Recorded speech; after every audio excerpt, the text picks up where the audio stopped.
So good evening and welcome to this live Ask Me Anything About Property Investing with myself, Saj Hussain. We are on episode number 31. So 31st episode of doing this.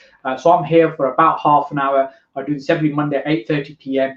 to help you with your property investing journey, sharing with you my knowledge and experience to ultimately help you get further faster in your own property investing journey. So regardless of what platform you're watching this in, we're live streaming across a number of different platforms right now. So on Facebook, LinkedIn, YouTube, and Twitter as well. And if you've got a question that you'd like me to answer for you with regards to property, make sure you put it in the comment section. I'll hopefully pick it up on my screen here and answer that for you. And I'll answer those in the order that they appear. First of all, if you just want to say a quick hi, let me know you can see and hear me okay. I think last week we had some challenges with regards to internet, and so the quality wasn't very good. We had some pixelation on the video, so my apologies for that. Just let me know you can see and hear me okay. I see Kabir's on Facebook. Just give me an indication that the sound is good and the picture is good, and we'll get started in just a few moments. As I said, I'm here every Monday evening for about half an hour, ultimately to help you with your property investing journey. I've been investing for about 15 years now in property. And at the beginning, I faced quite a lot of challenges in terms of getting started. A huge upwards struggle at the beginning, but ultimately over time started to do very well, beginning with sourcing property deals and then doing some single buy-to-lets, some flips, some smaller HMOs, larger HMOs, lots of creative deals like lease options, delayed completions, vendor finance.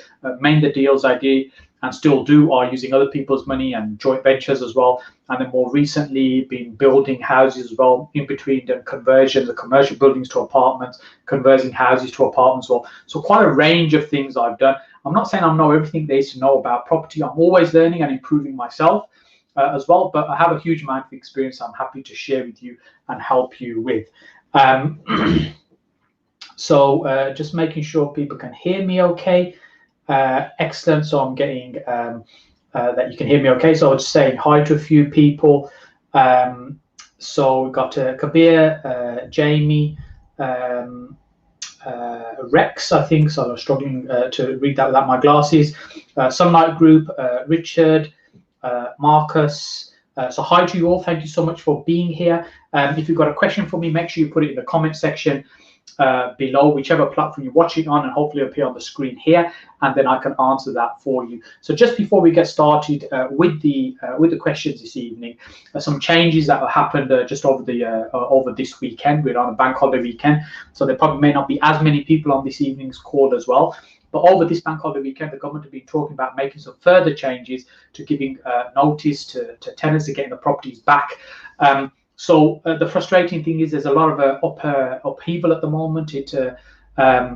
The landlords seem to be pushed to the back of the queue in terms of importance with all the challenges that we're facing in the economy right now and with this pandemic.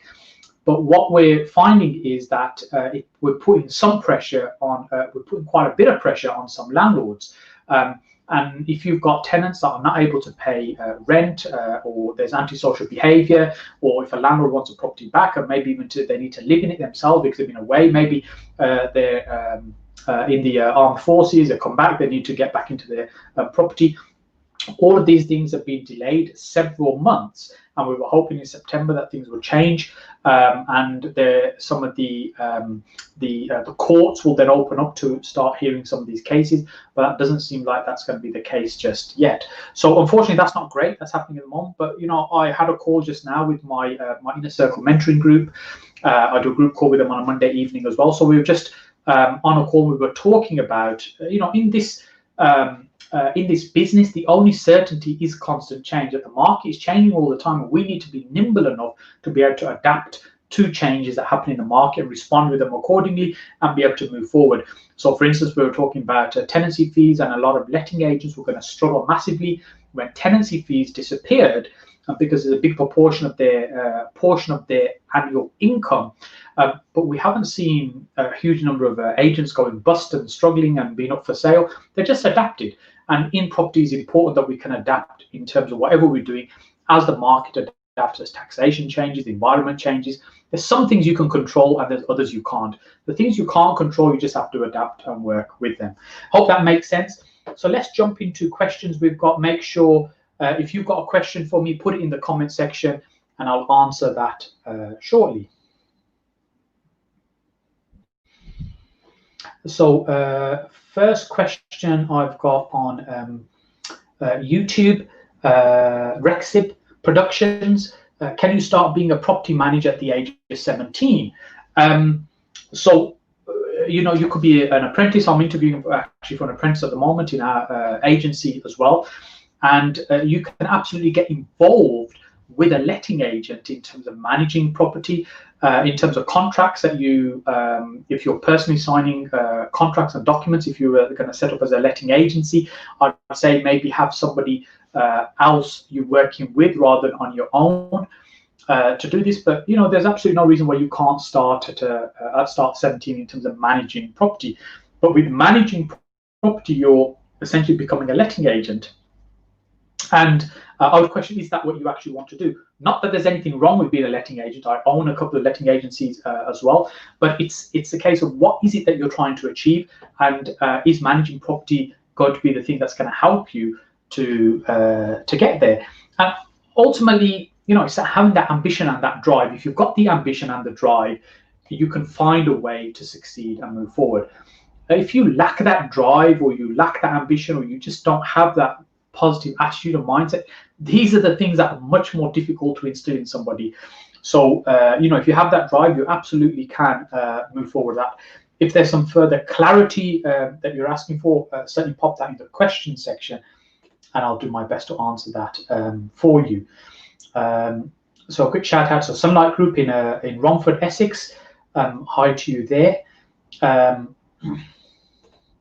So I've got a question from Richard on Twitter. Can I do anything with about £6,000? So when you're investing in property, often property transactions are quite sizable amounts of money. And if you're buying a property, even if you find the cheapest areas in the country, and I know you can find some very, very cheap areas, but you're not going to be purchasing a house for £6,000. So it may be a deposit that goes towards a purchase, and then there's a mortgage as well. I don't know enough about your background, Richard, but let's say you're purchasing your first property.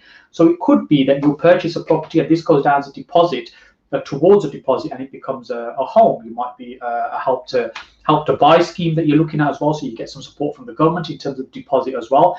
And if you have a house that has some additional rooms, or maybe a 2-bedroom apartment, you could always let out one of the other rooms as to have a lodger. That will also help in terms of bringing in income. So if nothing else, if it's bringing you some income, it could mean that it's actually covering your housing and your accommodation costs, so it's saving you some money there.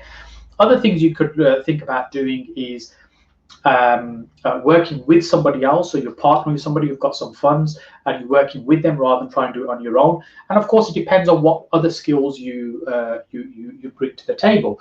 For instance, you might be, let's say, a great negotiator, in which case, rather than investing £6,000 in property, you might be looking to start sourcing property deals that you can pass on to other people. And then you might come across something that might be, say, for example, could be potentially a great lease option, where you're leasing the property for a period of time with a view to purchasing at some point in the future. Essentially, you're securing it, and you won't need as much money for that, very little.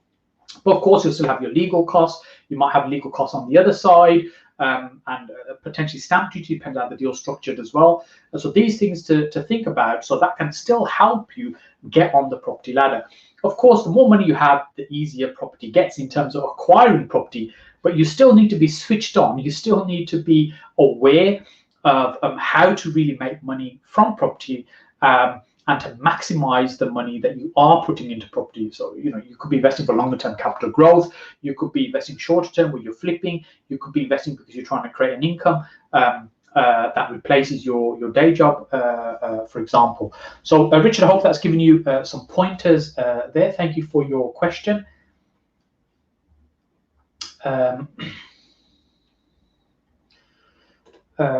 So Marcus on LinkedIn saying, straightforward talk, do you have any deals for me, mate? I'm assuming, Marcus, you're asking if I've got any deals available. I don't sell deals at the moment. It's something I've done in the past, and the only reason I'm not doing that right now because where we are in this market. So I'm in Birmingham, the West Midlands. The market's quite strong. There's lots of there's a lot more buyers than there is stock in the marketplace. So it's all about supply and demand ultimately. So the supply is limited, which means there's very, very few deals that come about in the marketplace. And those that do either acquire ourselves or people that we work with on a partnership basis. And, you know, if the market change, let's say we have a market crash next year, or with a recession potentially, you know, that could happen. And if that is the case, then the market could shift completely, where there may be a lot more stock on the market where people are trying to sell versus many fewer buyers that are actually trying to buy those properties. And that's a great time to be sourcing again. I'll probably start the sourcing activity back up at that time. But right now, because there's only a limited amount of deals, we're not offering deals to other people. We're not selling deals to other people. Only work with on a partnership or an investing with us basis. So next question we've got from Jamie on YouTube. So Jamie saying, hi Saj, what's your average cost for adding an ensuite versus the additional rent charge per month? So great question. So in a HMO room, I think for the last few years, I'm just trying to think, pretty much everything that we've done that's HMO has been ensuite. Not every single property, but pretty much most. And that's not necessarily just because we get more rent, but the market's also changing. The standards in the market are rising. Tenants' expectations are different compared to what they were, say, 8 or 10 years ago in room rentals. So it's not purely just about getting a higher rent. It's also making the room more desirable as well. So to answer your question about cost, so I typically budget around £3,000 to create an ensuite. Now, of course, depending on how you create that, and what I mean by that is you can get the economies of scale by having a number of these that could be stacked on top of each other. So you've got one in this room here in the corner, you've got one above it, you've got one in the attic above that. All these things can make it more efficient in terms of how you're creating it and reduce some of your costs. Then, for instance, whether you're tiling the room fully or partially tiling it, all this can affect your costs as well. But ballpark, I tend to have about £3,000 allocated towards the creation of an ensuite when we're doing a renovation. Then in terms of the additional rent, that will vary from about £50 to £100 extra that we're charging to, say, a non-ensuite room. The market's also changing, particularly where I'm in Birmingham and around the West Midlands where we have our rooms, where it's more and more people want an ensuite room and prefer an ensuite room. They're much easier to let than a non-ensuite room. Of course, there's always variables, and I'm speaking generally. So if you take that example of, say, £100, we're charging £100 extra a month. Over a year, that's £1,200 that we're getting extra in terms of rent on that property, and we've spent £3,000. So that's a 40% return on investment. So, you know, 2.5 years payback roughly that you would have for the additional. Now, even if it's not £100, maybe it's only 50, 60 or £70, a few years the payback will be there. Personally, I think it's really important to be doing that, and that's what we do. It doesn't always produce a brilliant additional return when you're, for example, doing something on a more limited budget at the beginning. But I think it's important to look at your market and who your tenants are going to be, what expectations they have. So Jamie, hope that helps you with that. So Rex just added on Rexit Productions, who had the £6,000. Is it possible to start with no money at all? Of course, the answers I gave earlier on just as valid and relevant, whether it's little or no money. Just because you have little or no money doesn't mean you can't start at all. So when I started, I actually had no money whatsoever to get started in property, and what I got very good at doing is working with other people, working investors, getting other people to work with me to fund deals, and we share the profit, and that's how I grew that business. I still do a lot of that today as well. So it's not about how much money you guys have said. The money certainly makes it easier for you when you're in property, because we're talking about high value transactions.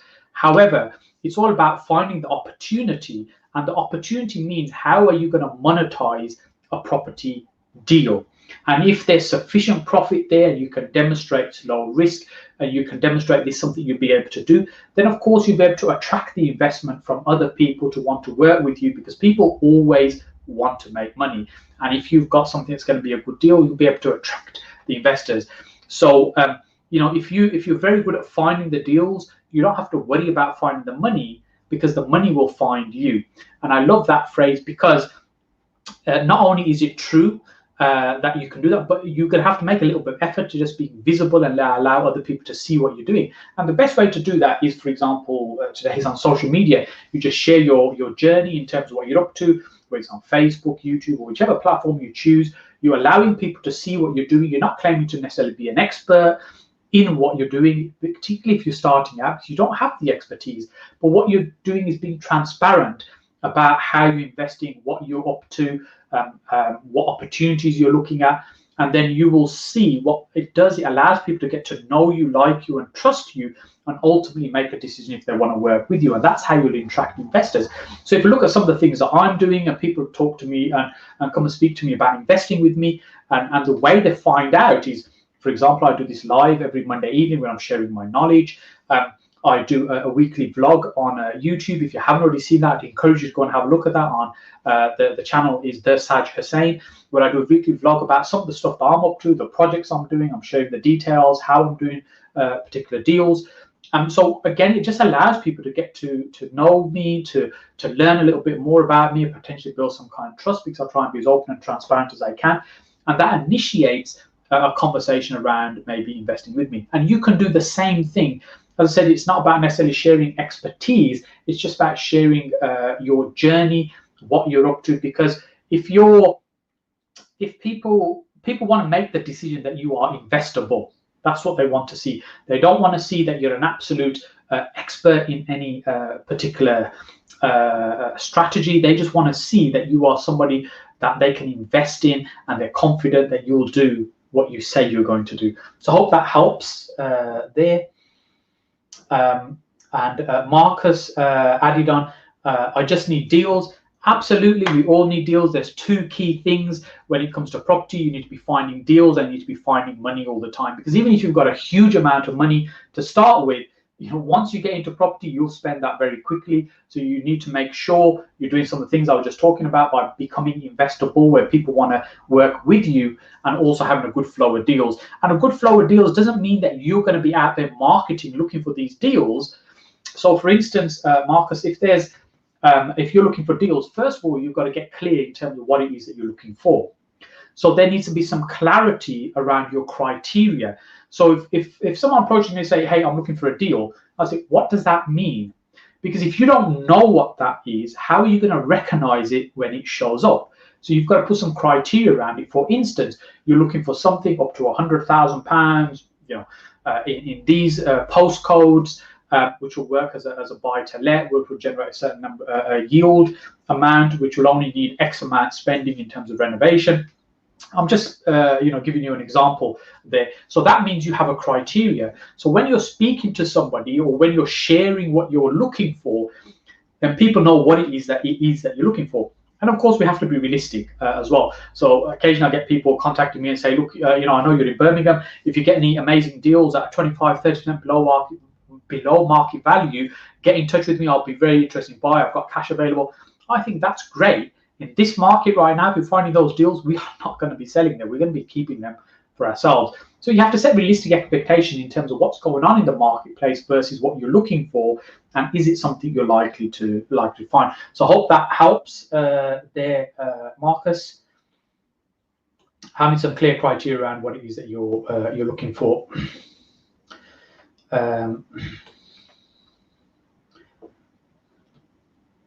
So we've got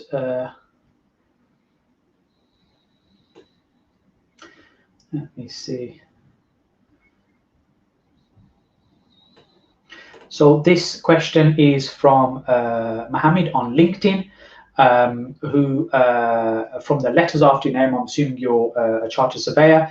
Hi, do you recommend buying a house via auction if you are looking to buy an investment property? I think, Mohammed, that's a great question. So when we talk about deals, like we've been talking about this evening, when looking for an opportunity, And often people think, well, where's the obvious place to go and look? Well, we'll go and look at the auction because that's where all the deals are, right? Well, sometimes. And other times it may be that that's where some of the most expensive properties are as well. So there's a number of things to think about when you're looking at auction property. First of all, there's 3 ways that you can buy at the auction. So it's not just turning up on the day, sticking your hand up and bidding. So right now, some of that's online, it's not even in the room. But also you could put an offer in before the auction as well. Now, often it's going to be a figure that's going to be higher than the guide price, somewhere closer to what the expectations that the seller might have to be able to agree a deal with you for it not to go into the auction on the day. And the third way that you can buy is, of course, after the auction, if it didn't sell in the auction on the day. So let's say the auction's happened and it didn't sell, because sometimes we'll see auction lots that are unsold. And then you can still do a deal with the auctioneers there, and you can negotiate in terms of a number that might work for you. So first of all, understanding there's 3 ways that you can buy at the auctions, and then thinking about who it is that's putting properties into the auction, i.e. who the seller is. Sometimes this information is obvious and sometimes it isn't necessarily. So for instance, you get local authorities when they're offloading stock, your councils, NHA trust, and organizations like this, where they're selling property. They will put it through auction because they want it at arm's length to that transaction done. So it just goes to the open market in terms of who's going to pay the best price for it. And you can pick up a deal there, or it could be that it's a certain type of property that doesn't come up very often. There's an opportunity there. And other times you'll see properties in the auction, and sometimes you see these at a very, very low guide price. And we see a lot of that in Birmingham. You look at the price and you think, wow, the guide price is so cheap. It's like £25,000 or something. There's no way that you'll be buying that property at 25,000. I can assure you, it's going to be 100, 150, 200,000. Whatever the value is, it's going to be somewhere close to that. The guide price is just really just to entice people, get excited about it, and get eyeballs onto that particular property. And it's often traders that will do that. By traders, what I mean is people that buy and sell property professionally. That's what they do. That's how they make money. So they'll go and buy something that's quite cheap, pay cash for it quickly, and they'll flip it on. Sometimes there's other ways to control the property without even buying it, but put it straight into the auction. And then they'll just sell it for a little bit of a profit, i.e. just trade it on for a little bit of a profit. So remember, if you win at the auction, your hand is up and the hammer goes down, you were the person that was prepared to pay more than anybody else in that room. Now, it doesn't necessarily mean that's the bad thing, because we all have to look at what's it worth to me, that particular deal. So when we're looking at auction properties and you're looking at the lots, so you've got 25, 50, 100 lots, whatever it might be, you pick out the ones that look interesting, that you might be interested in. I would ignore the guide prices. I would look at the property and see, is it something you might be interested in, because of its location, its size, or whatever it is that you're after, your criteria. And then I'd work out what is it worth to you in terms of what's the most you're prepared to pay for that property to make it viable for you. And of course, you want to have a look at the auction pack as well, because sometimes there could be little hidden things in there that can be a little sting for you. So make sure you understand what's going on in the auction pack. If you're not sure, I would speak to a solicitor and come to some kind of arrangement where you can send them multiple auction packs to look through, rather than them charging you £200-300 for each one. You don't want to be doing that. You want to come to some kind of arrangement where you send them a number from each auction, because if you're just going for the one property, you may get it, you may not get it. You want to have a number of them that you're looking through as well. So let me share with you my experience of auctions. So I've not really bought at auction, but I have sold through auctions. And the way I've sold at auctions is I bought something very cheap, but I sell it cheap. So what that means is there's still a gap between very cheap and cheap. So we put it in the auction, we guide it at a low price, just like I've been talking about now. It gets a lot of attention, people get interested in it, and we put it towards the end of the auction. The reason it goes in towards the end of the auction, because there'll be many people in that room, in the auction room, and the rooms are actually live. There'll be people with bulging pockets, with money in their pocket there to bid. Often the ones right at the front of the auction are there to entice the most people in. There'll be lots and lots of interest on those particular lots. But actually, there's only going to be one buyer for each lot. So there could be, 50 lots, and there could be hundreds of people in that room bidding, especially some of the bigger auctions. So there'll be many people that have actually lost out and haven't got the lot they were after. And you see this if you ever watch something like Holmes and the Hammer all the time, where someone's just flicking through the catalogue, they've missed the one they were after because they were outbid on that, and they look so they go, oh, that looks cheap, and they just stick their hand up and they start bidding because it looks cheap. They don't really understand what they're buying. They haven't really had time to do due diligence. So, you know, I've sold in that way because it's the buyer's decision ultimately what they're buying and what they're prepared to pay. So, you know, it's the reason I'm sharing this is to understand the psychology of how auctions work. The assumption is it's going to be cheap. It isn't necessarily. You need to do the due diligence. You need to work out what you're prepared to pay. You need to set the ceiling in terms of that price, and that's it. It doesn't matter what the guide price is. You work out what's the most you're prepared to pay for that particular property, and you stick to that. And if you don't give a win on that bid, you just move on to the next one. And I would suggest auctions generally are for people that are a little bit more experienced, because if you're unexperienced, you've got to think about how you're going to do the purchase, valuations, for example, organizing bridging, or whether you're buying for cash. All of these things you need to think about. Auctions are really better for people that are a little bit more experienced. So Mohammed, I hope that helps. I hope to give you some pointers there. So how are we doing for time? Let's see if we can do another one or two questions.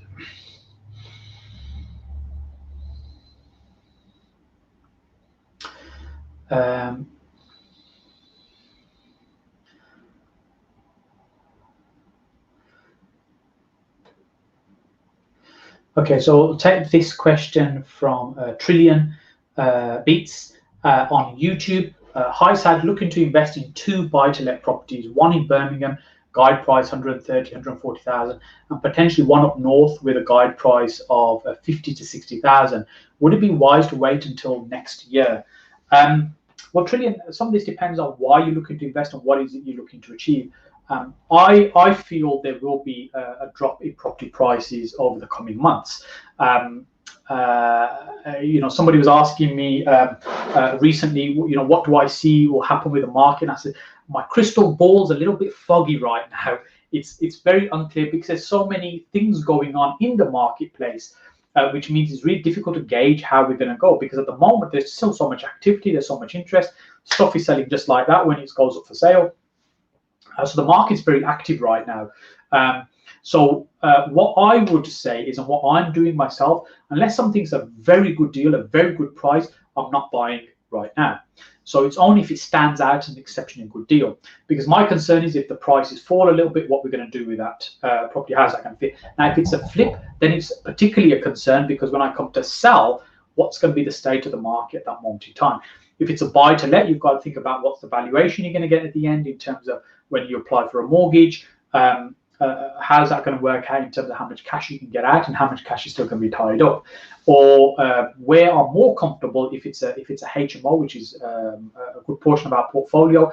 If it's a professional HMO, because we're less restricted by what's going on in the economy, as long as we can let those rooms, we can achieve a commercial valuation on that property. So I'd say the important thing is you want to make sure that the numbers work for you. And if you're investing for the long term, remember, property works in cycles. There'll be dips and peaks. You know, it happens all the time. Historically, it's happened. I'm sure it's going to happen many times in the future. You just need to be able to ride through that. So yes, I think if there is a crash next year, early next year, maybe later towards the end of this year, prices will fall. You get better deals. Like I was saying earlier on, it's supply and demand. If there's much more stock on the market, there's very fewer buyers, you'll get a much better deal. But if you get a very good deal right now, I'd say don't wait, buy it if it's a good deal, if the numbers work for you. So Trillion, hope that helps. Hope that give you some pointers there. Let's see if we can squeeze one more question in before we finish. Let me see. Oh, this screen is jumping.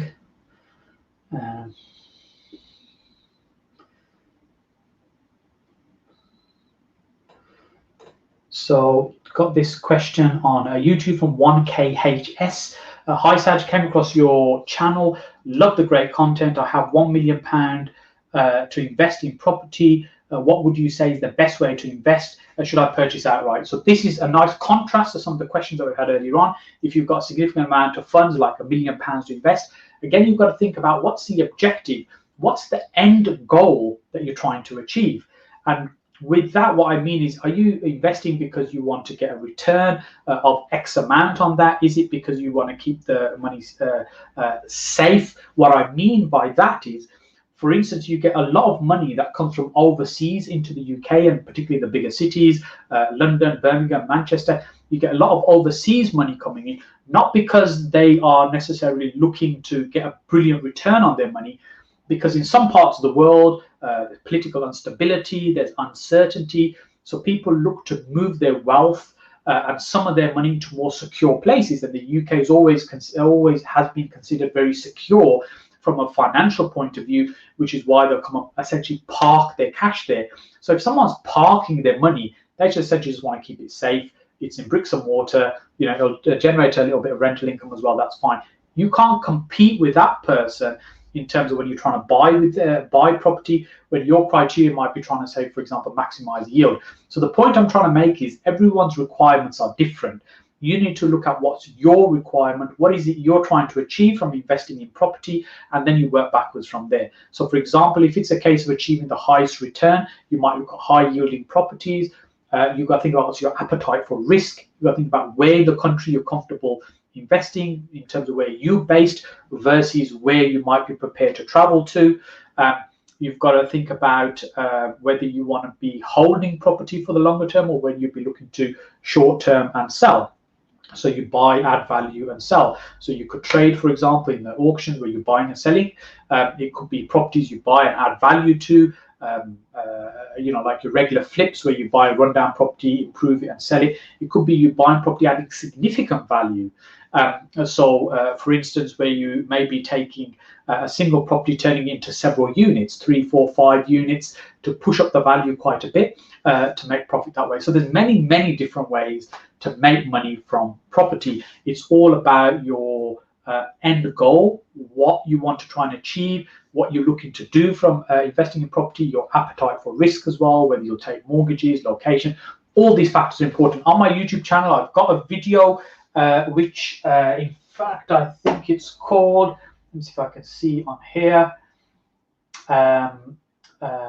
it's you have the wrong property strategy. It's on my homepage. If you jump onto that, that talks about strategy, finding the right strategy for you when it comes to investing in property, because as I said, everyone's criteria is different. So I hope that helps. I hope that gives you some pointers there. I know I've got quite a few more questions that I've not been able to answer. My apologies. I'm here for about half an hour every Monday evening. So we'll be back hopefully next week for episode 32. And I'll be spending about half an hour to help you with your property questions. Make sure you're here nice and early. Pop your questions in the comment section. I'll do my very best to answer those. Make sure you look out for my vlogs on the YouTube channel as well. Let me know if there's anything else I could do to help you, and I look forward to seeing you again soon. Thank you so much for showing up.